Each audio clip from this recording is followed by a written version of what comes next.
Mr. Sindhya, thank you so much. It means a lot that you're coming for TechSparks and you're coming to meet all these all of Mr. Sindhya, thank you so much. And I also have to tell you that we are ourselves a TechSparks, a startup, and it means a lot that you are Mr. Sindhya, thank you. I'm going to begin this with a question.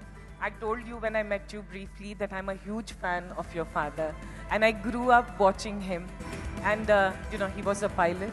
He was someone that we all, and I'm sure many of us would agree here, looked up to. I would say, you know, to begin with, what are some of the things that you learned?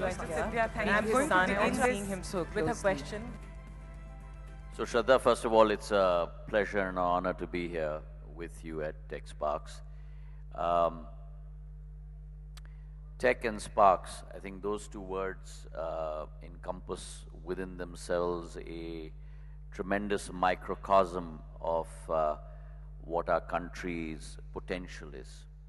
A combination of technology and youth and the spark within the youth to create a model that's different. So I think the name in itself connotes a lot in terms of new energy and the new India that is rising in the world. Having said that, it's a great pleasure and an honor to be here. Going back in time to my younger days, my father was my idol, and a lot of what I learned from him in terms of I saw in him were simple attributes: honesty of purpose, honesty in relationships, commitment to a cause. When he was dedicated and committed, his sight was unwavering in terms of working towards that goal. And finally, always looking for a different way of doing things. So let me give you an example of that. When I was 16 years old and he was railway minister, he used to pay for our ticket and take me along in his delegation. And I didn't realize that at that age because I was too young, but it was a way to expose me and give me exposure. So we went to Japan and we went on the Shinkansen, and Chairman Railway Board and all the officials were there, and he said, "We've got to do something like this to create a high-speed rail connection in India that goes from point to point with the bare minimum stops." And that's how the Shatabdi Express was born in India. So it was the Indian version of the Shinkansen, and I'm talking about way back in the mid-80s, 85, 86 time period.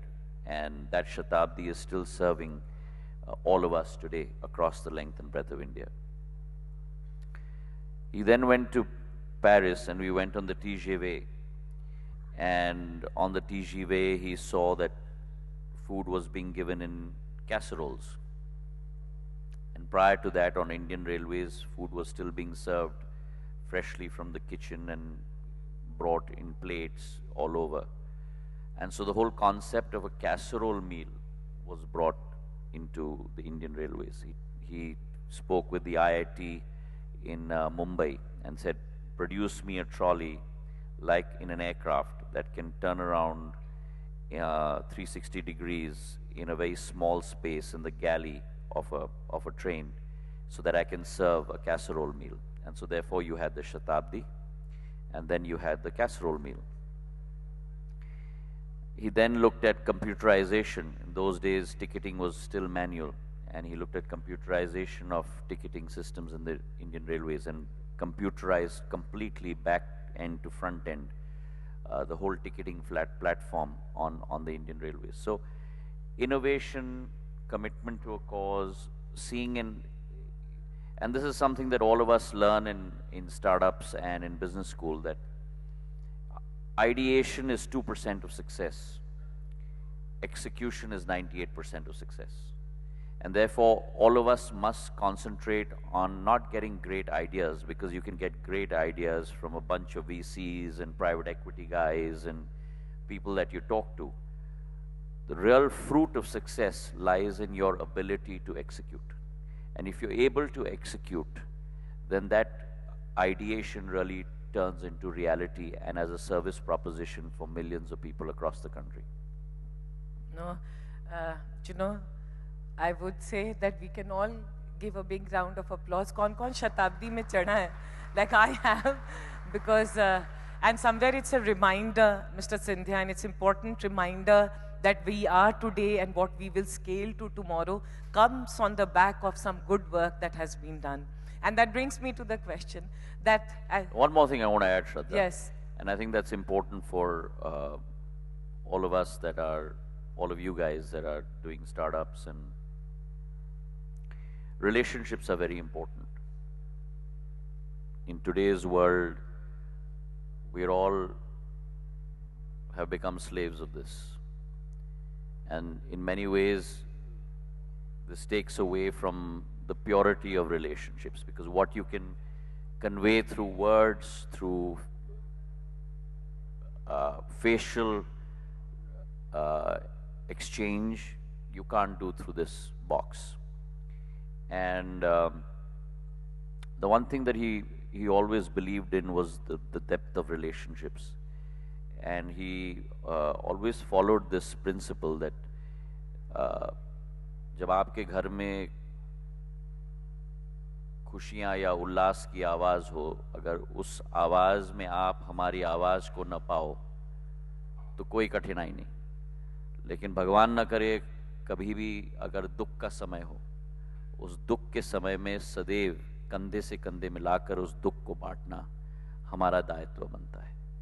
And so therefore, whether you're a company, whether you're a startup, whether you're a social service person, which is what I believe, I'm not a politician, but I'm a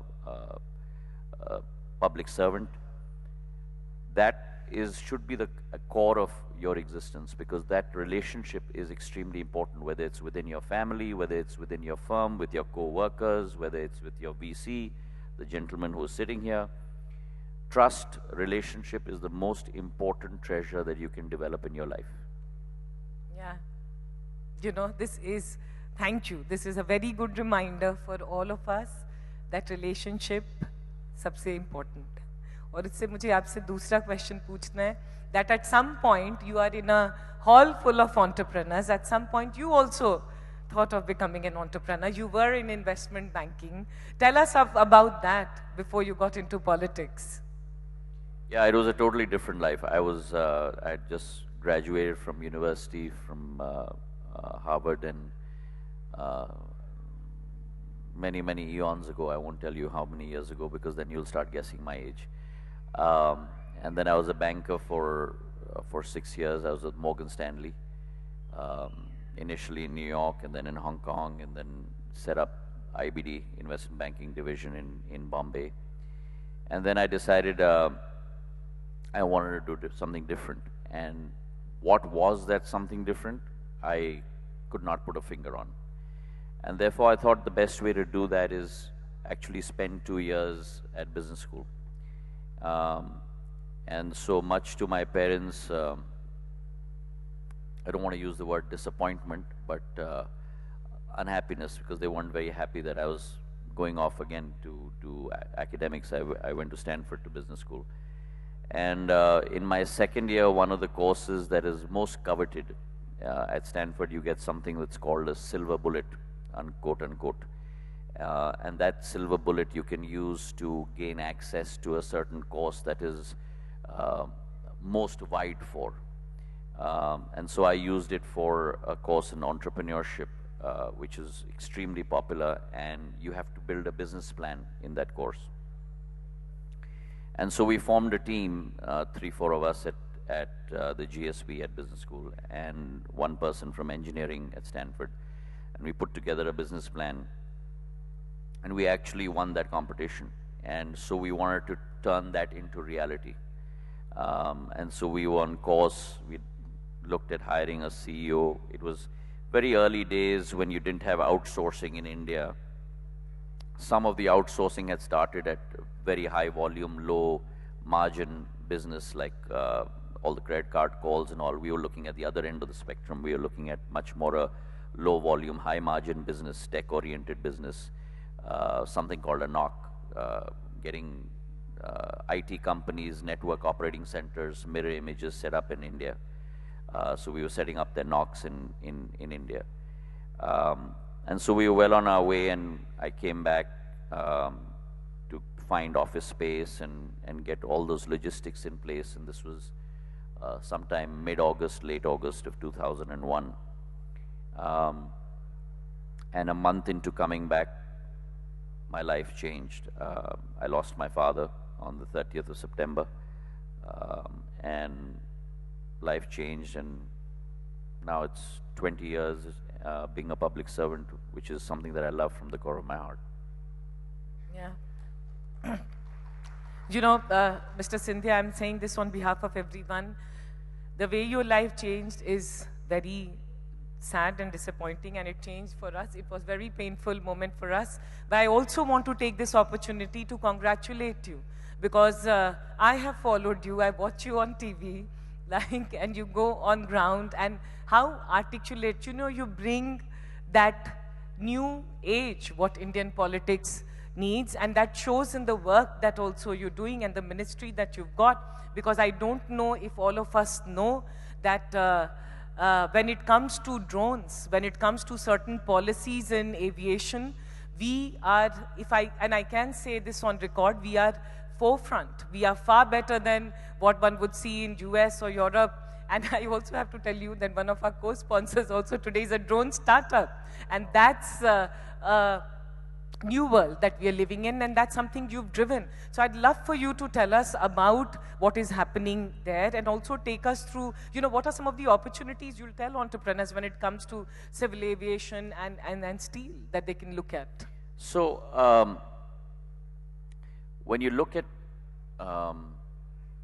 in many ways, a paradigm shift in the way the world is functioning, I think drones and advanced air mobility is one of those paradigm shifts that's already occurred across the world, or is going to occur.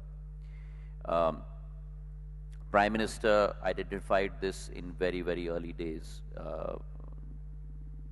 Couple of days since I had been given the responsibility by him.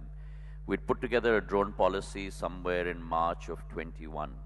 And we realized as we went through it that it was just too bureaucratic, and there were just too many approvals and too many fee structures. So the first thing we did was we took it back to the drawing board, and we completely recasted it in August 21, 2 months after my taking over. We came out with a new drone policy where we reduced approval processes from 72 to just five approvals. We reduced fee structures from 25 fee structures to just 2 fee structures. One of the biggest things that we need to do to proliferate drones across the country is to have an airspace map. And I had committed when I took out the drone policy in August that within 30 days, 30 days, counting from t=0 on the day I issued the policy, we will have the drone airspace map out. Now, it's a very easy statement to put out there, but a lot of difficult work goes on behind the doors, because you got to coordinate with 36 states and union territories across the length and breadth of India to understand what are green zones, yellow zones, red zones. Close to about 25 horizontal ministries in Government of India, Defense Ministry, IT, Telecom Ministries, others, Home Ministry, to do the same exercise. And we came out with the drone airspace map.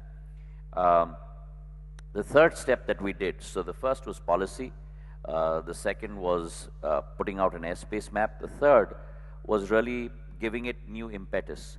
And the Prime Minister was very forward-looking in that, and he said that we need to advance government as one of the biggest demand builders for the drone ecosystem.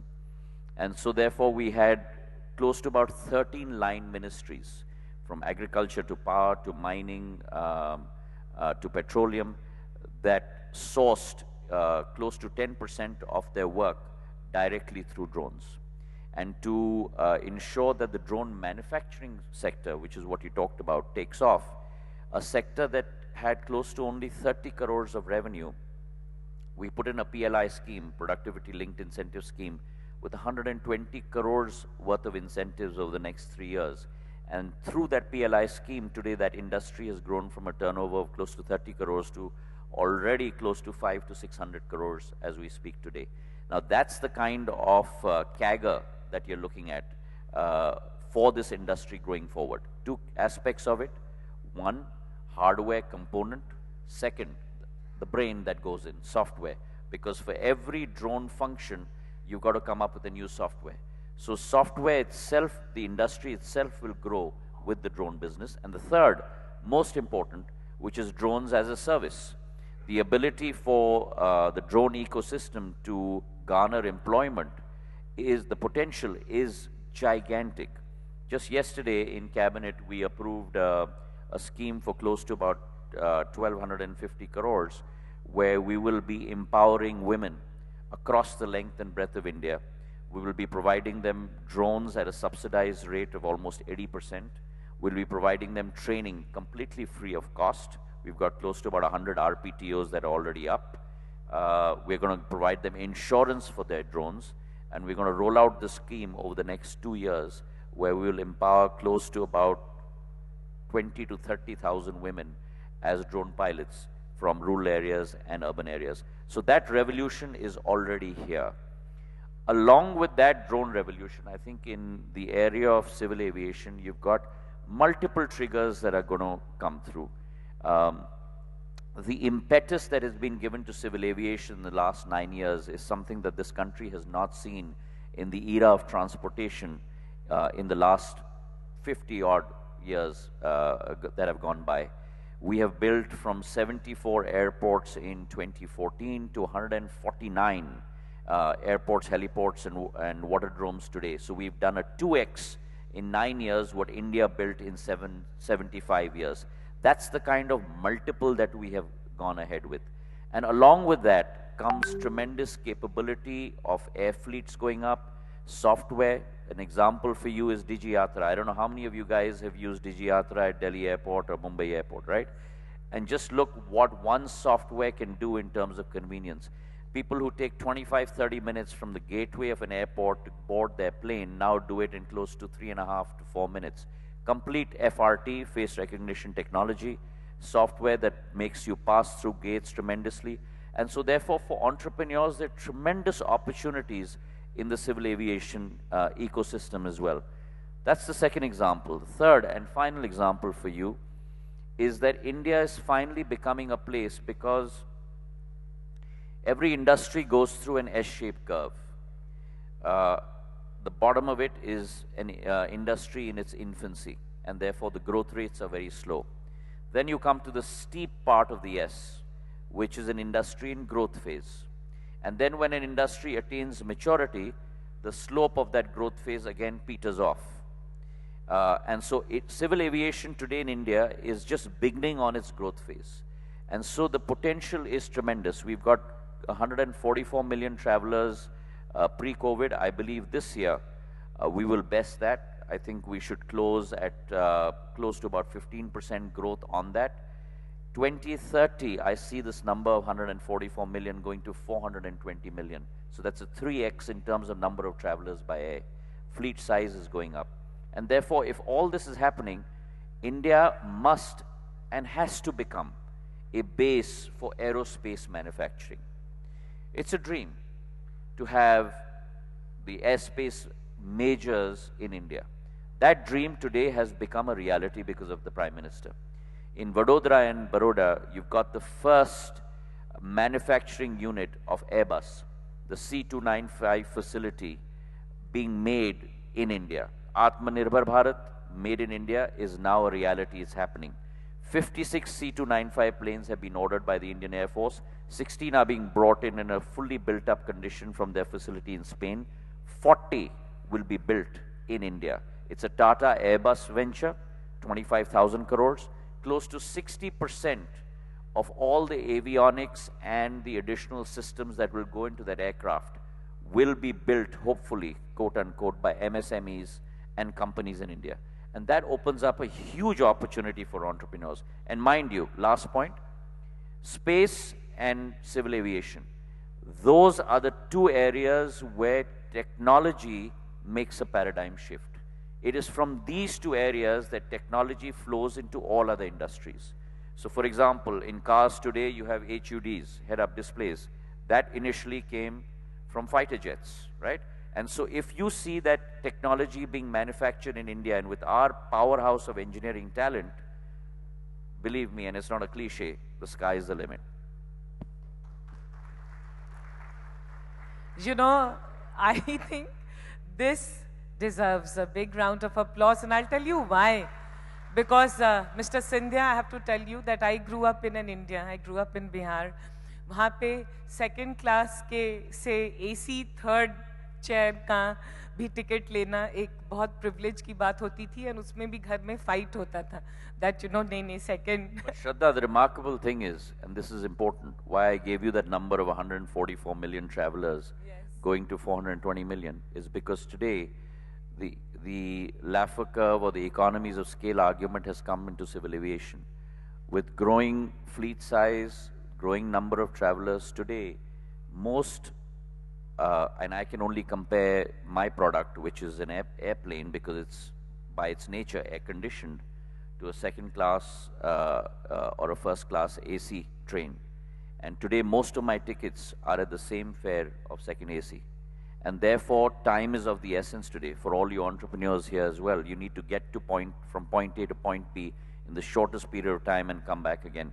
Life has changed hugely for us in the last 15 to 20 years. And therefore, civil aviation, I believe, will become the fulcrum of travel in India in the years to come. Yeah. No, this is something, Mr. Sindhya, I always think about and say that there is so much for us to appreciate. And maybe that's a separate conversation. And somehow, हम कहते हैं ना, दूसरों की जय से पहले खुद को जय करें. और डिजी यात्रा तो बहुत ही जय है, क्योंकि आप अमेरिका जाइए, and I don't know, you know, I'm sure all of you would have gone, and if you go, मुझे लगता है Europe, US, we celebrate so much, but it is so far behind when you have the experience at the airport. And so in Digi Yatra, we are beyond the US and Europe, okay? Because in the US and Europe, you have only 1 or 2 points where FRT is used for access. In Digi Yatra, we're using 5 points of access. So from when you enter the airport, to when you do your baggage drop, to when you go through your security, to when you do your boarding gate, all those 4 to 5 points are all going to be Digi Yatra. So we are end-to-end solution, which no other country in the world today has. India has today implemented across 13 airports in India. This is, thank you. This sets the agenda for TechSparks, and for us as Indians. And we have so much to build on top of it. You know, just very quickly, because I have one more question and I know that you have to leave. But before that, a question is that what would you recommend? Because a lot of entrepreneurs across the country would be thinking of building something in this space, and also steel. If you could quickly tell us what are some of the opportunities you see. So on steel, I think the steel industry across the world is going to go through, and I'm not using this term lightly, it's going to go through a revolution. We're one of the quote-unquote hard-to-abate industries in terms of CO2 emissions.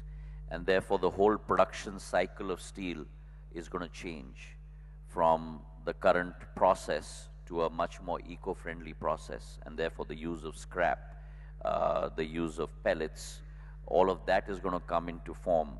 Processes taking the raw material into converting it to finished product have to be much more environmentally friendly. And so therefore the whole value chain is going through a whole transformation. I've just set up 13 task forces that is looking at each aspect of this value chain and how it will change for India, because we are the second largest steel producer in the world today at close to about 160 million tons capacity. And we're going to go to 300 million tons by 2030. So that's a 2x growth. But in that 2x growth, we've got to be environmentally conscious as well, because we promised 2070 as net zero. And so therefore, across that value chain, there are tremendous opportunities, whether you look at green hydrogen, whether you look at CCUS, carbon capture, usage and storage, whether you look at getting more scrap. We have close to about 9 crore vehicles across this country in the private sector and public sector that are lying as scrap, and to be able to set up centers where you can reuse that metal and make sure that you take that as input into steel. Tremendous opportunities across the value chain as far as steel is concerned. In terms of my advice to budding entrepreneurs, the first, commitment.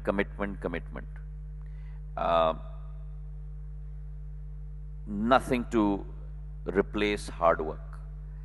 Nothing to replace dedication. Second, the devil lies in the details, right? Always remember, cross your T's and dot your I's.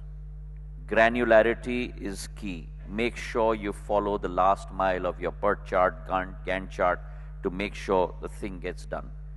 Thirdly, most importantly, your business model has to be something that does a current process a different way and provides more value. So it's got to be something new in the system that you bring about. And fourth, and most importantly, and for me this is key, believe in yourself, have a clear conscience. One of my mentors many years ago told me that always remember in life, the most important thing is to have a good night's sleep. Your deep sleep, your REM sleep is what charges you up for the next day, right? And if that's the case, always remember in life, quote unquote, the softest pillow is a clear conscience. Yeah. Mr. Scindia, the time is up, but I have to ask you a personal question.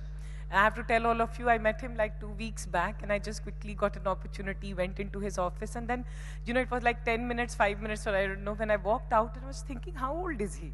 Like, how old is he? And I went to Google search, and I searched, and I looked at his age, and I don't know if it's the right age or not, but Mr. Scindia, I have seen, and whatever I watch, on TV, one has seen on internet, on Twitter, you are working round the clock, and you are all you were in Madhya Pradesh, you are in different parts of the country, traveling non-stop, working non-stop.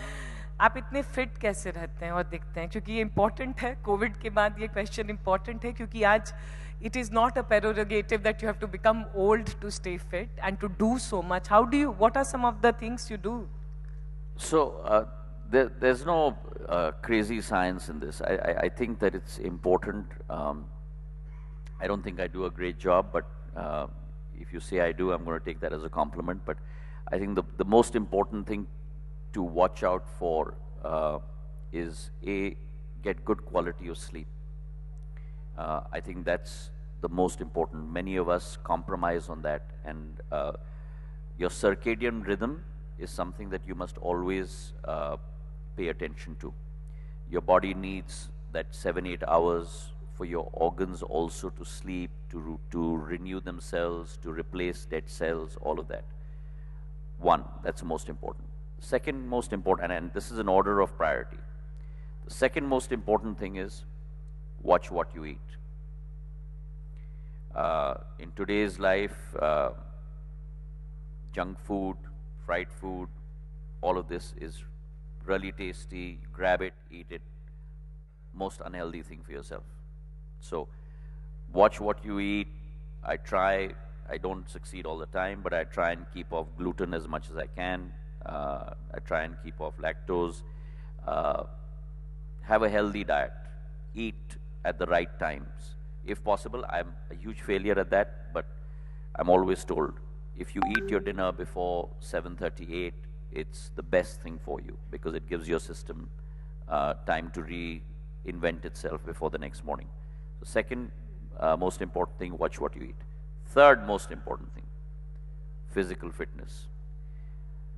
All of us are very busy in life. All of us have 10,000 things to do. The last thing that is on our priority is giving time to your body, working out. Oh, I can't do it. It's 8 o'clock at night. Now I'm not going to do it, right? So when I was at business school at Stanford, and you have late hours because you're doing case studies and all, we had a gym next door. It was called 24-hour fitness. I used to go in there sometimes at 11 o'clock at night, and the people working out at 11 o'clock at night, right? The important thing is you got to commit yourself. Give yourself, make that an appointment with yourself. The most important thing for you in life is your health. If you two things, you juggle, and don't juggle so many balls in your life that it's going to become impossible. And these are all glass balls. They're not plastic balls. If one of them fall, they're going to crack forever.